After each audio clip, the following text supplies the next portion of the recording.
first insane asylum in Ontario was built on January 26 in 1850.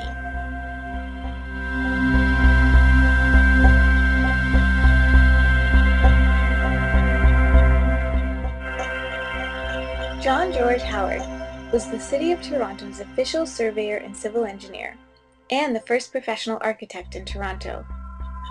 The Provincial Lunatic Asylum was Howard's greatest building project. Architecturally, the inspiration for the main front of the building was the National Gallery, London, which was completed shortly before Howard moved to Canada.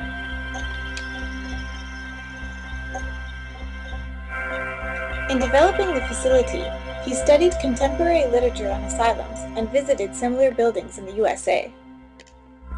Howard planned a technically advanced building with central heating, mechanical ventilation, and indoor plumbing, designed to treat patients in a humane environment.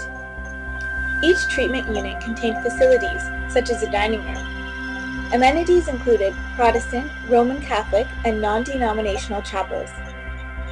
The units also contained ballrooms, areas where patients could exercise and socialize. Howard took enormous care by designing discrete systems of staircases that separately connected each floor to the ground, so that each floor was designed to contain each class of patient within his or her own environment. The most intriguing was the spiral staircase under the dome. It was held in mid-air high above the 12,000-gallon water tank that filled the lower half of the room. At 584 feet, the asylum was the largest non-military public building in the nation.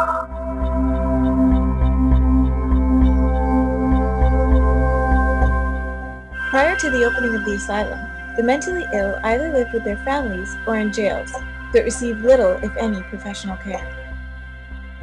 When the asylum opened, patients were divided by gender and by severity of their conditions. The staff consisted of 51 male and 48 female assistants. The land around the building contained gardens where patients worked to help reduce operating costs and to engage in healthy outdoor labor as part of their treatment. Both men and women patients did immense amounts of work.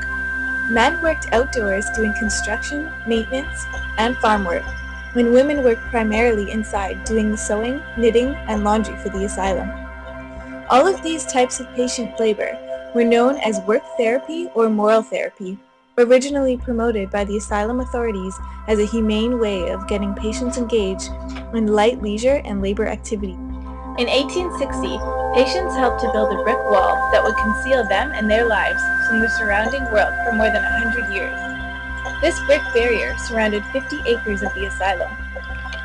In 1888 to 89, the east and west walls were torn down and rebuilt because portions of the land were sold and the ground was reduced to the present 27-acre site. Patients were never paid for any labor prior to the 1960s. In 1875, the daily average number of patients under treatment was 650, maintained at an average cost of $129.42 per patient head.